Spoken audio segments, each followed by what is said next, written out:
Ya, jumpa lagi di channel YouTube Anam Gusti, channel yang membahas fenomena-fenomena terupdate, terpopuler, dan baik dalam dunia sosial, politik, budaya, dan lain sebagainya. Pertama-tama saya ucapkan selamat menunaikan ibadah puasa bagi teman-teman yang menunaikannya. Ini sudah masuk puasa pertama ya, dan nanti malam tarawih kedua, artinya sudah mau masuk hari kedua puasa. Jadi tetap semangat, tetap pertahankan performa teman-teman walaupun sedang puasa ya. Baik, beberapa waktu lalu saya membahas atau mengulas tentang fenomena brain drain. Fenomena yang menyebabkan talenta-talenta ahli dari satu negara itu pindah ke negara lainnya. Artinya ada perpindahan tenaga-tenaga ahli yang pakar-pakar di satu negara karena tidak puas di negara itu tidak dihargai, kemudian dia pindah ke negara lain yang tentu saja memiliki penghargaan yang lebih tinggi dibanding dengan negara asalnya. Jadi itu fenomena brain drain. Tetapi ada counter argumen. Nah, ternyata fenomena brain drain ini merupakan konsep yang telah usang, konsep kuno katanya. Jadi ada counter argumen yang namanya brain circulation.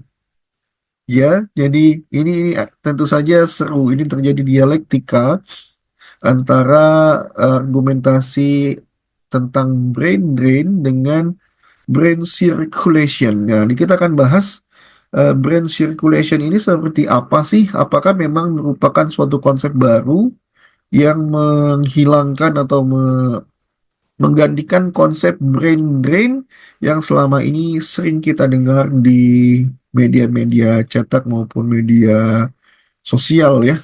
Baik, tentu saja karena sudah santai waktunya, saya juga sudah menyiapkan slide yang bisa membuat teman-teman lebih fokus dalam mendengarkan materi dari saya tentu saja. Begitu. Ya, brain circulation. Oke, baik. Kita akan bahas pelan-pelan supaya teman-teman paham apa sih itu brain circulation gitu ya. Jadi, eh,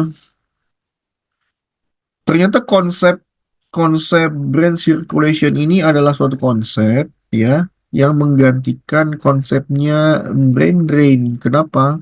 Karena menurut Rosalie Eltung, dia ini seorang ahli, dia bilang eh, fenomena brain drain sebetulnya itu adalah fenomena yang terjadi pada masa lampau. Karena sekarang batasan antar negara itu seperti sebuah hal yang mudah. Tidak seperti dulu di mana seseorang jika ingin berpindah ke negara lain itu sulit ya, itu sulit. Kalau sekarang di era saat ini perpindahan itu antar negara ini menurut dia ini mudah gitu.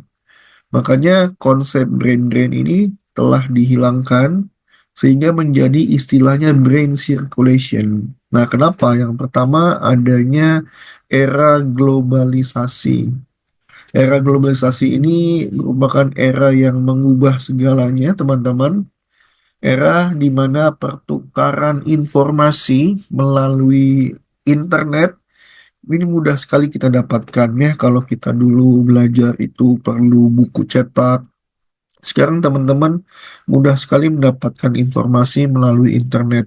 Informasi apapun ya, informasi apapun mudah didapatkan ini karena adanya era globalisasi.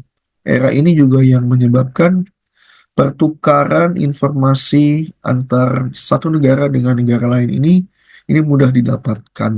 Itu yang pertama. Yang kedua, adanya kemudahan perpindahan orang dari satu negara ke negara lain. Ini berarti konsepnya adalah alat transportasi. Mungkin dulu pesawat tidak secanggih sekarang, pesawat dulu sangat terbatas. Sekarang ini jadwal pesawat mau kemana pun, ya, kapanpun, ya itu ada ya. Kemudian visa atau paspor untuk masuk satu negara juga dimudahkan gitu. Tidak seperti dulu yang sangat ketat. Sekarang ini Kalau kita mau pindah dari Indonesia misalkan ke Australia ini mudah, syarat-syaratnya mudah untuk pindah begitu. Yang ketiga, banyak negara yang membolehkan kita untuk memiliki kewarganegaraan ganda. Ya ini masing-masing negara tentu saja punya syarat ya, punya syarat khusus yang membolehkan seseorang itu walaupun tinggal di Australia itu punya KTP Indonesia misalkan ya. Jadi seperti itu. Banyak negara. Setahu saya yang membolehkan itu ya mungkin mungkin mungkin saya salah. Jadi ada Vietnam, ada Finlandia, Swedia, negara-negara Eropa ya.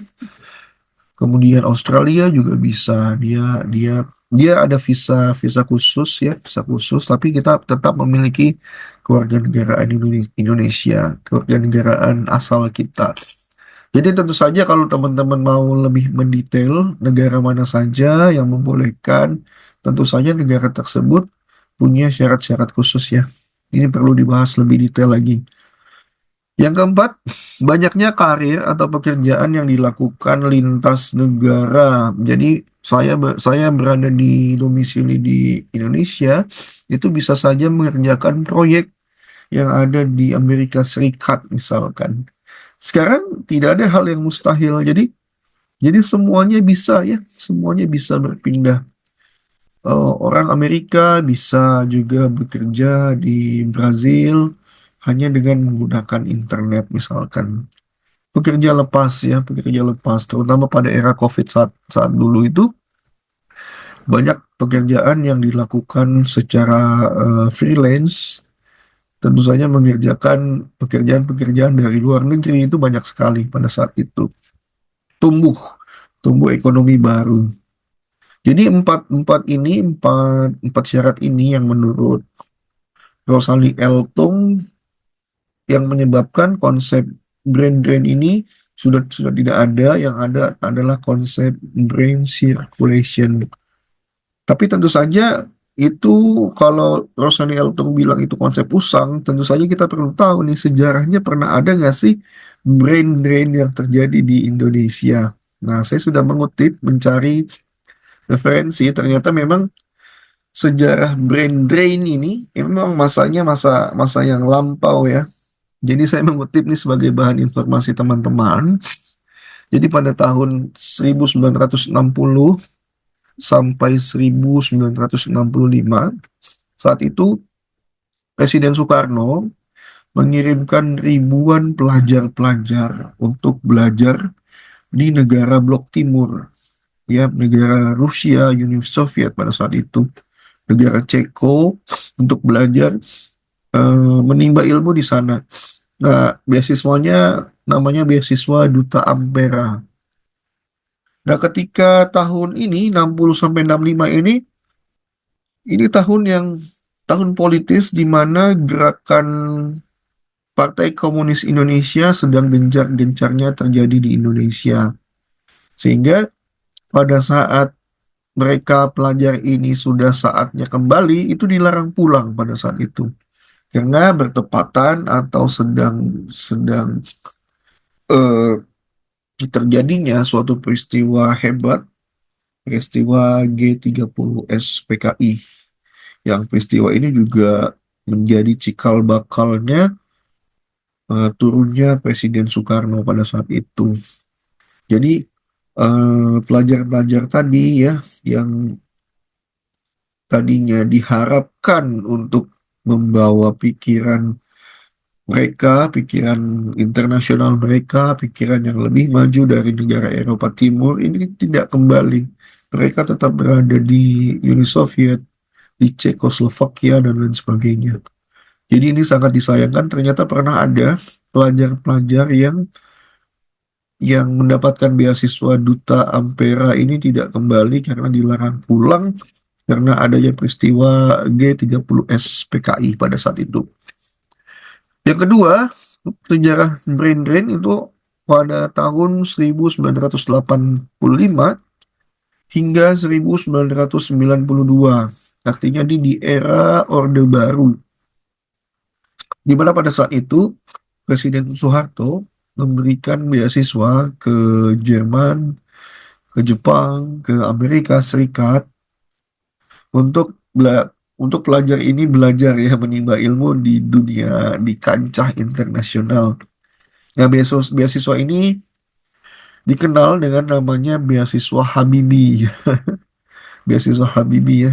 Ini ada kaitannya dengan Jerman di mana mungkin pelajar pada saat itu belajar mengenai teknik mesin, teknik industri dan lain sebagainya ya. Jadi diharapkan ketika pelajar-pelajar ini pulang, mereka bisa menularkan ilmunya ke pelajar-pelajar lokal untuk tentu saja membawa Indonesia lebih maju menjadi macan Asia pada saat itu.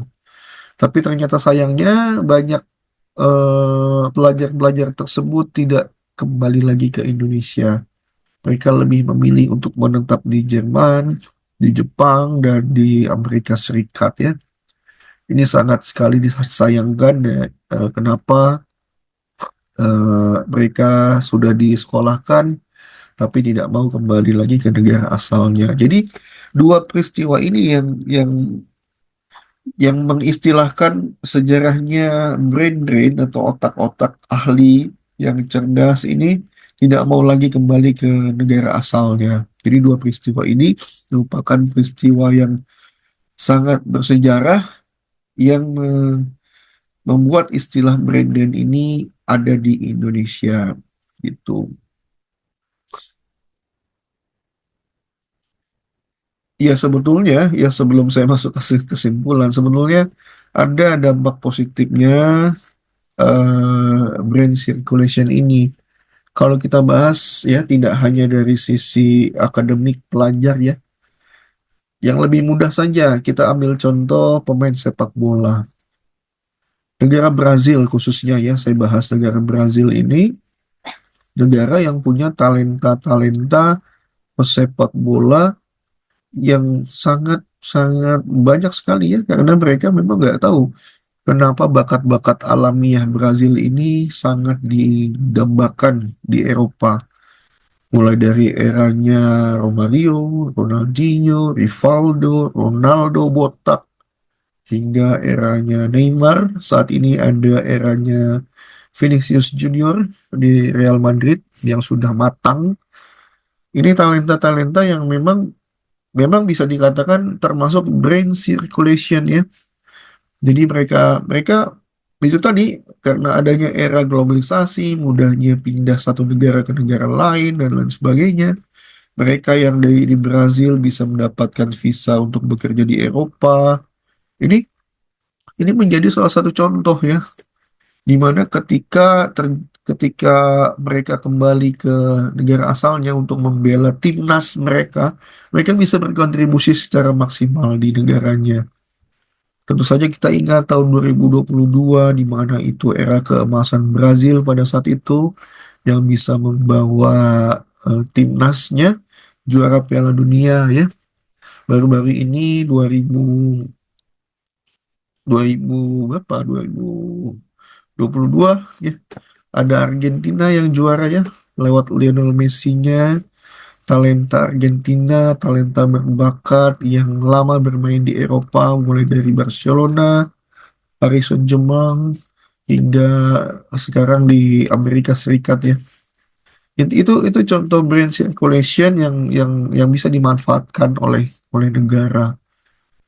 Apakah Indonesia ada pemain sepak bola yang di di mana ke luar negeri banyak sebetulnya, cuman sekarang mungkin kebijakannya berbeda. Kita tidak banyak talenta kita di luar negeri yang kembali.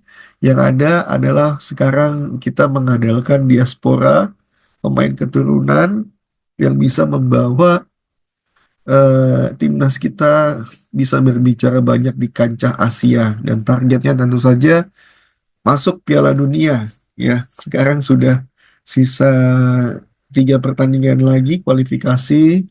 Mudah-mudahan pelatih yang baru Patrick Kluivert dari Belanda ini bisa membawa Indonesia atau timnas menjadi bisa lolos ke Piala Dunia untuk pertama kalinya Tentunya dengan mengandalkan diaspora-diaspora yang merupakan keturunan Indonesia ya, yang memiliki darah Indonesia dari kakek buyutnya, nenek buyutnya atau ayah dan bapaknya begitu.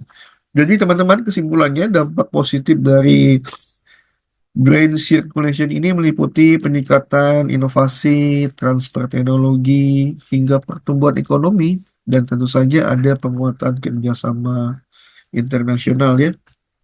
Jadi negara asalnya mendapatkan manfaat dari tenaga ahlinya yang kembali dengan banyaknya pengalaman dan network secara global, sementara negara tujuannya memperoleh sumber daya manusia yang berkualitas. Oleh karena itu, brand circulation menjadi faktor penting dalam pembangunan berkelanjutan di era globalisasi. Oke, ya, jadi itu teman-teman video singkat kita pada video kali ini. Mudah-mudahan bisa menambah wawasan teman-teman semua, bisa mengupdate lagi konsep brain drain menjadi konsep brain circulation. Baik, sekian dari saya pada kesempatan ini. Sampai jumpa di video selanjutnya. Salam sehat, salam sukses untuk kita semua.